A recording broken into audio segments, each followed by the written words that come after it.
क्या कोई नेता किसी को पसंद भी कर सकता है और उससे असहमत भी? आज की राजनीति में तो ऐसा सोचना भी मुश्किल लगता है ना? നെഹ്റുവിന്റെ ഫാനാണ്, പക്ഷെ അൺക്രിട്ടിക്കൽ ഫാനല്ല. എനിക്ക് നെഹ്റുവിന്റെ മനസ്സും അദ്ദേഹത്തിന്റെ ആ എന്താ പറയുക മനോഭാവം വലിയ ഇഷ്ടപ്പെട്ടു, വലിയ ആദരിക്കുന്നു. लेकिन कांग्रेस के सीनियर नेता शशि थरूर ने यही बात कहकर एक नई बहस छेड़ दी है। उन्होंने देश के पहले प्रधानमंत्री जवाहरलाल नेहरू को लेकर साफ कहा, मैं नेहरू का फैन हूं लेकिन अंधभक्त नहीं। यही नहीं, शशि थरूर ने 1962 के भारत चीन युद्ध में हार की वजहों पर भी खुलकर बात की और बीजेपी सरकार पर तंज कसना भी नहीं भूले। तो आज की वीडियो में हम इस पूरे बयान को डिटेल में समझने वाले हैं, तो वीडियो को लास्ट तक जरूर देखिएगा। नमस्कार, मैं स्वाति पांडे और आप देख रहे हैं आपकी खबर राजनीति। सबसे पहले जानते हैं कि शशि थरूर हैं कौन। थरूर कोई साधारण नेता नहीं है, वो संयुक्त राष्ट्र में अंडर सेक्रेटरी जनरल रह चुके हैं, बेहतरीन राइटर हैं और 3 बार से लोकसभा सांसद हैं। द ग्रेट इंडियन नॉवेल और why I am a Hindu जैसी किताबें उनकी पहचान है। अंग्रेजी पर जबरदस्त पकड़ है, लेकिन हिंदी भी उतनी ही सहजता से बोलते हैं। केरल के तिरुवनंतपुरम से सांसद थरूर सोशल मीडिया पर भी काफी एक्टिव रहते हैं और अपने बेबाक विचारों के लिए जाने जाते हैं। നെഹ്റുവിന്റെ ഫാനാണ്, പക്ഷെ അൺക്രിട്ടിക്കൽ ഫാനല്ല. എനിക്ക് നെഹ്റുവിന്റെ മനസ്സും അദ്ദേഹത്തിന്റെ ആ എന്താ പറയുക മനോഭാവം വലിയ ഇഷ്ടപ്പെട്ടു, വലിയ ആദരിക്കുന്നു. അദ്ദേഹത്തിൻ്റെ എല്ലാ വിശ്വാസങ്ങളും അദ്ദേഹത്തിൻ്റെ എല്ലാ പോളിസിയെ കുറിച്ച് 100% സപ്പോർട്ടാൻ സാധിക്കില്ല. പക്ഷേ അദ്ദേഹം പല കാര്യങ്ങൾ ചെയ്തതിന് എനിക്ക് നല്ലോണം ഹൈ അപ്രീസിയേഷൻ ഉണ്ട്. പ്രത്യേകിച്ച് നമ്മുടെ ജനാധിപത്യം സ്ഥാപിച്ചത് അദ്ദേഹം തന്നെയാണ്. ये बयान कहां और कब आया?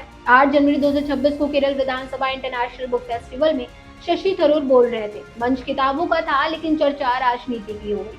वजह थे जवाहरलाल नेहरू, तो आज की राजनीति में सबसे ज्यादा बहस का विषय बन चुके हैं। बीजेपी अक्सर नेहरू को कश्मीर, चीन युद्ध और आर्थिक नीतियों के लिए जिम्मेदार ठहराती है। ऐसे माहौल में थरूर का ये बयान काफी इंपॉर्टेंट माना जा रहा है। नेहरू पर थरूर का साफ साफ स्टैंड। थरूर ने कहा, मैं जवाहरलाल नेहरू का फैन हूँ, उनकी सोच, उनकी दृष्टि और उनके योगदान का मैं सम्मान करता हूँ, लेकिन इसका मतलब ये नहीं कि मैं उनके हर फैसले से सहमत हूँ। ये बात आज के दौर में काफी अलग लगती है, क्योंकि यहाँ तो पूरी पूजा होती है या फिर पूरी तरह से निंदा। थरूर ने बीच का रास्ता चुना, तारीफ भी और आलोचना भी। नेहरू के योगदान को क्यों नहीं नकारा जा सकता? थरूर का कहना है कि नेहरू ने आजादी के बाद भारत में लोकतंत्र की मजबूत नींव रखी। संविधान, सेकुलर सोच, समानता, अभिव्यक्ति की आजादी, ये सब यूं ही नहीं आए। अगर आज हम वोट डाल पाते हैं, सवाल पूछ पाते हैं और खुलकर बहस कर पाते हैं, तो उसकी बुनियाद नेहरू के दौर में रखी गई। लेकिन इसके बावजूद थरूर मानते हैं कि नेहरू को हर समस्या का जिम्मेदार ठहराना सही नहीं है। उनके शब्दों में नेहरू अब बलि का बकरा बन चुके हैं। अब आते हैं सबसे संवेदनशील मुद्दे पर, 1962 का भारत चीन युद्ध। थरूर ने इस बात को एक्सेप्ट किया कि 1962 की हार में नेहरू के फैसलों की भूमिका थी। उस वक्त हिंदी चीनी भाई भाई का नारा दिया जा रहा था, लेकिन चीन ने भारत पर हमला कर दिया। भारत सरकार की फॉरवर्ड पॉलिसी के तहत सेना को सीमा पर आगे बढ़ाया गया, लेकिन सच्चाई ये थी कि हमारी तैयारी अधूरी थी। हथियार कम थे, इंफ्रास्ट्रक्चर कमजोर था और हालात बेहद कठिन थे।